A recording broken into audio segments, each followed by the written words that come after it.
Purim. Alors, on a déjà fait une conférence sur Purim, sur laquelle je vous renvoie, mais je voudrais parler d'un petit point qu'on n'avait pas abordé la dernière fois. C'est la fameuse Gemara, qui nous explique que pourquoi est-ce que cette xéra, ce décret terrible, à la limite pire que les nazis, puisque c'était Ahasverosh et Haman, avaient émis un décret stipulant que tous les juifs, femmes, enfants, vieillards, hommes, allaient être exécutés, génocidés, tous le même jour. Sans aucune pitié. Et on parle de 127 médinotes, ça veut dire, est-ce que tous les juifs du monde étaient habités dans l'empire perse de Ahasverosh ou pas? C'est pas peut-être qu'il restait des juifs en Israël, c'est possible. En tous les cas, ça représentait ou 100% ou 99% du peuple juif. Et la Gemara demande comment ça se fait que le peuple juif a été condamné, parce qu'on sait très bien que s'il y a une condamnation terrestre, elle est entérinée par une condamnation céleste. Donc le Talmud s'interroge, qu'est-ce qui est la cause, quelle est la cause qui nous a valu une telle condamnation définitive, absolument terrible, de génocide, de destruction totale du peuple d'Israël. Et la Gemara nous dit, c'est le fait, Mishum Sheneenu, Mi Seuda Shalotoracha, par le fait qu'ils ont joui, Neenu, ils ont pris plaisir du repas de ce rachat, de Ahasverosh. Bon, après, quand on voit la Gemara, on dit que chacun pouvait demander son vin, et même si le vin n'était pas cachère, le vin qui n'est pas cachère est un vin, c'est un issour des Ravanan, c'est pas un issour de la Torah. De manger le Bishul Goy, c'est aussi des Ravanan. Et Mistama, comme on voit la Gemara, que chacun, chaque pays, chaque peuple, il y avait 125 peuples, chaque peuple recevait la gastronomie acclimatée selon ses coutumes nationales, donc en vérité, ou locales, donc en vérité, ils ont reçu du vin cachère, ils ont reçu même de la nourriture cachère, etc., etc. Vous savez, quand dans les barquettes, ceux qui mangent de la cachère, ils reçoivent une petite barquette dans le reste, s'ils veulent manger un meilleur air cher, tout le monde a reçu, les rabbinim ont reçu, c'est évident qu'ils ont tous mangé cachère. Donc, la faute, il n'y a même pas une faute des rabbanim, au point où le peuple juif devait être détruit à cause de ça, à cause d'avoir fait un repas de fête avec 127 représentants de 127 nationalités différentes, qui étaient tous sous l'égide de Ahasverosh et de Haman, de l'Empire perse. D'accord, c'était pas très sympathique, mais quelle est la faute? Alors quand on lit les textes, on se rend compte qu'en vérité, cette fête, c'est pas une fête anodine. C'était une fête qui célébrait l'échec soi-disant de la prophétie de Echeskiel, puisque Echeskiel avait dit que l'exil durait 70 ans. Ahasverosh, le roi Ahasverosh, a fait un calcul erroné que donc les 70 ans étaient passés. Et donc il n'y avait plus d'espoir pour le peuple juif de retourner sur leur terre et de construire le deuxième temple. Puisque le premier temple avait été détruit par les Babyloniens, que les Perses avaient vaincu par la suite, mais ils en étaient quelque part les héritiers. Et donc le temple qui avait été détruit par Nabuchodonosor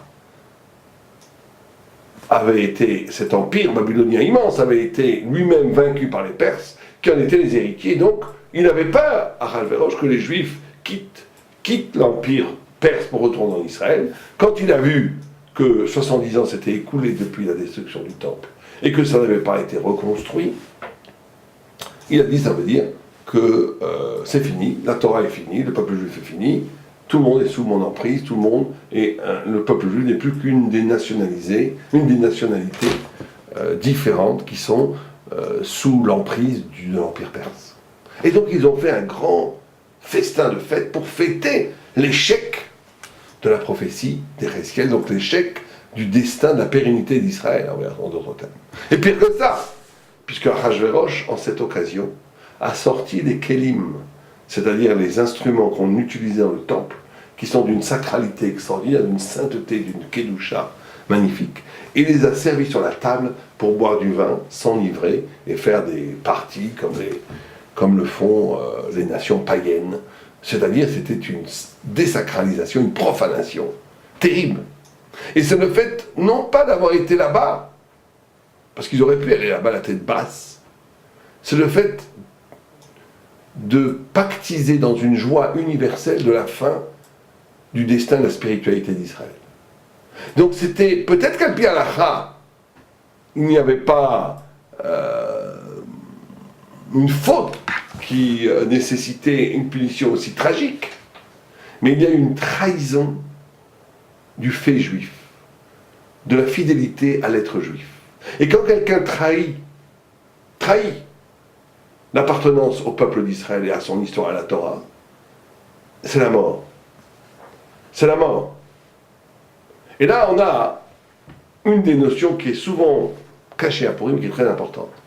Il y a une discussion entre Rashi, qui habitait à Troyes, en France, et le Roche, qui était au début en Allemagne et après en Espagne. Quelle est exactement la nature du miracle de Purim? Le Pirsumé Nissa, le fait qu'on doit publier le miracle. Mais de quel miracle parle-t-on? Rachid dit, on parle du miracle du fait d'avoir été sauvé. En vérité, on célèbre le fait que, historiquement, le peuple juif devrait être détruit tout le temps, pendant des milliers d'années. Il a toujours survécu. Et c'est un miracle permanent. Le miracle permanent de la pérennité du peuple d'Israël. Le fait qu'on devait être exterminé par les nations et qu'on est toujours là. C'est ça l'essence du miracle de Purim. C'est pour ça qu'on lit la Megillah, qu'on lit le livre d'Esther au public, comme une démonstration éclatante que même si tous les ennemis d'Israël, tous les nazis, tous les fascistes, tous les antisémites veulent nous détruire, nous serons toujours là et eux disparaîtront dans l'histoire. C'est comme ça. C'est prouvé historiquement et ça a été comme ça pendant 3000 ans et ça sera encore comme ça jusqu'à ce que le Messie vienne. C'est comme ça. Ça, c'est Rachid. Vient le Roche, dit non. C'est quelque chose de plus précis. C'est le fait que le peuple juif est un peuple spécial. Pourquoi c'est un peuple spécial? Parce que c'est un peuple, quand il prie, Dieu répond à ses prières. Alors, c'est très étonnant parce qu'il y a d'autres psukim, il y a des versets qui disent que même un non-juif, quand il prie, ses prières peuvent être entendues par Dieu, bien entendu. Tout humain qui prie, ses prières peuvent être... Il y a même un pasuk, un verset qui dit que n'importe quel homme qui s'adresse à Dieu, Dieu lui répond. Mais les commentateurs du Roche disent il y a deux choses qui différencient le peuple d'Israël et la prière du peuple d'Israël des autres peuples. C'est la notion de tzibour. La notion que le peuple juif ne prie pas simplement comme un individu. Très intéressant comme notion. Le peuple juif et le juif, quand il prie pour lui et pour tout son peuple. Et le peuple est organiquement lié. Le tzibour, la notion de 10 juifs ensemble font un minyan. La notion de qu'on n'est pas simplement un être isolé, on est aussi une partie du corps glorieux d'Israël. Le fait que le destin de chacun d'entre nous est lié à un destin beaucoup plus grand que le destin d'Israël. Quand le peuple juif, ensemble, prie, la prière est automatiquement acceptée. Il y a aussi, ils disent, les Yud Gimel Midot, c'est pas notre sujet tellement, mais qu'on a une sorte de secret dans la prière, qui s'appelle les 13 attributs de Dieu, que quand on les prononce, on les crie, en étant au moins 10 personnes, là aussi Dieu pardonne pratiquement automatiquement. Et donc, on a ici dans Purim cette notion, d'après le Roche en tous les cas, de la dimension exceptionnelle du peuple d'Israël. Et c'est pour cela qu'à Purim, il est très important de vivre cette fête différemment de ce que normalement, si dans n'importe quelle autre situation socio-politique, culturelle, un peuple, une personne aurait vécu cette fête. Je m'explique. Nous allons à Purim faire un grand repas. Un grand repas. Nous allons nous saouler. Nous allons boire à Deloyada, nous allons boire jusqu'à qu'on ne voit plus la différence entre le bien et le mal. On va arriver à des niveaux on va annuler carrément la conscience. Et bien entendu, quand vous avez des phénomènes comme ça de Mardi Gras, où les gens boivent, où tout le monde boit, où toute la ville, tout le pays s'enivre, où on fait la fête, où on fait des festins, où on s'échange des cadeaux, on donne l'argent aux pauvres, où on lit la Megillah. Normalement, ça devrait générer des gens qui roulent sur la table, des comportements immoraux, des relations illicites, des vomissements, des cris, des bagarres. Comme qu'on voit dans certains endroits, le 1er janvier ou le 31 décembre au soir. Bon, un laisser-aller total, la revanche du corps, le corps exultant de sa puissance jouissive au point où plus rien n'est retenu. Bon. Or, ce qui nous est demandé à Purim, et c'est ça le niveau le plus haut de Purim, c'est pour ça que qu'est Purim, on dit que Purim est la référence par rapport à Yom Kippour, au jour du grand pardon, qui est le jour le plus solennel, le plus extraordinaire de l'année. Non. Kippour ne peut que s'approcher de Purim. Pourquoi? Parce qu'à Kippour, on est proche de Dieu parce qu'on n'est pas dans la matière. On jeûne, on ne boit pas, on ne porte pas de souliers en cuir, on prie toute la journée, on est complètement spiritualisé. C'est magnifique. Mais Purim, c'est encore plus magnifique parce qu'on est proche de Dieu dans la matière. Par le rire, par la joie, par le plaisir, par la consommation, par le fait que nous dévorons des mets excellents, par le fait que nous buvons des vins fins. Dans la matière elle-même, nous retrouvons Dieu. Et ça, c'est quelque chose qui est... Et c'est pour ça que c'est très important quand on fait le festin de Purim, de ne pas tomber dans des blagues grasses, dans des ch'touillots, dans des bêtises, dans le fait de boire et de se rouler par terre, de vomir, de cracher. Parce que dans ce cas-là, on détruit l'idée même de Purim. L'idée même de Purim, c'est de faire ressurgir une exception. Une exception, ça n'existe pas. Ça n'existe pas. Vous pouvez regarder autour de vous, ça n'existe pas. Dans toute l'humanité entière, un peuple qui s'enivre, et que cette ivresse, au lieu de provoquer un laisser-aller total, provoque au contraire une adhésion totale au divin. Ça n'existe pas. Ça n'existe pas. Je mets au défi quelqu'un qui peut me montrer un autre peuple qui est capable de vivre un festin où on doit s'enivrer. C'est une mitzvah, c'est une obligation de s'enivrer. Sauf pour celui qui sait qu'il va tout casser, vaut mieux qu'il boive, qu'il aille dormir, comme dit le Réma, comme disent certains, un des grands possèdes décisionnaires, pour les Ashkénazes et aussi pour les Sfarades, même, ça ne change pas. Mais on va dire que ce n'est pas du tout l'obligation, on n'a pas fait l'obligation. Réaliser l'obligation, c'est de boire beaucoup, 1, 2, 3, 4, 5, 6 bouteilles de vin, du vin. Et que, en buvant ces bouteilles de vin, en étant dans cette ivresse, que cette ivresse, au lieu de nous rendre animal, nous rend angélique. Voilà le travail de Purim. L'ivresse doit nous faire passer du stade humain au stade angélique, pas du stade humain au stade bestial. Pourquoi? Parce qu'en buvant, le but de l'alcool, la consommation de vin, c'est de, comme on dit à Kippour, on donne le olam hazé, on donne notre appétit, on ne mange pas, on ne boit pas, on donne des ta'avot, on donne le plaisir, on le donne, on le sacrifie, on n'en veut pas, on va être que avec Dieu, très bien. À Purim, on sacrifie notre maîtrise d'intelligence, on donne le sechel. Mais qu'est-ce qu'on récupère à la place du sechel, à la place de la maîtrise, à la place de c'est moi qui commande tout? On récupère une adhésion totale avec le divin, on devient comme des anges. On voit le monde comme Dieu voit le monde. C'est pour ça qu'à Purim, c'est le seul jour où on doit arriver à voir en disant Baruch Aman. Vous savez ce que ça veut dire Baruch Aman pour ceux qui ne comprennent pas? C'est qu'on doit arriver à un état de clairvoyance où on dit que soit béni Hitler. Vous vous rendez compte? Aman c'est Hitler, c'est pareil, il voulait tuer tous les enfants. La seule différence c'est que Aman n'a pas pu réussir à tuer, Hitler a réussi à tuer une grande partie du peuple. C'est la seule différence. Et donc on doit arriver à boire en disant béni Aman, béni Hitler. C'est impossible, comment on peut dire une phrase pareille? Comment on peut dire une phrase pareille?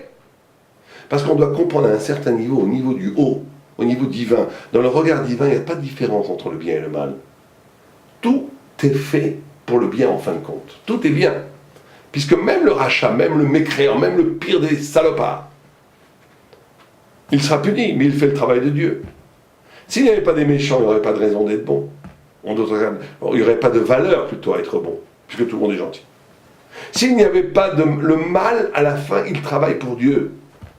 Tout, on ne comprend pas ça, on n'a pas le droit même de comprendre. On ne peut pas comprendre comment la Shoah, l'Inquisition, le meurtre, l'injustice, c'est quelque chose de bien. On n'a pas le droit de dire que c'est bien. Non, c'est pas bien. Mais on dit Baruch Dayan Emet, on dit qu'il y a un sens caché qu'on ne comprend pas. En vérité, il y a un sens. À la fin, on comprendra tout. Au temps de messianique, on comprendra tout. Or, Purim, c'est une anticipation du temps messianique, où on est presque au niveau quand le Messie est né, et on peut voir que tout est pour le bien. Tout est pour le bien. Baruch Haman. Béni soit Haman. Parce que Haman, il n'a fait que le boulot de Dieu. Lui, il sera puni parce que lui, il voulait faire le mal. Mais il est instrumentalisé par la volonté indomptable, inexpugnable de Dieu, qu'en vérité, tout travaille pour Dieu. C'est la Mida de Netzach. Une des 10 sphirotes, c'est Netzach. C'est la victoire divine, tout le temps. On ne peut pas vaincre Dieu. Même celui qui va contre Dieu, à un moment donné, il est récupéré pour faire le boulot de Dieu. Et donc à Purim, on doit arriver à un état de clairvoyance presque prophétique, où on comprend cela. Et quand on comprend cela, on devient le peuple d'Israël.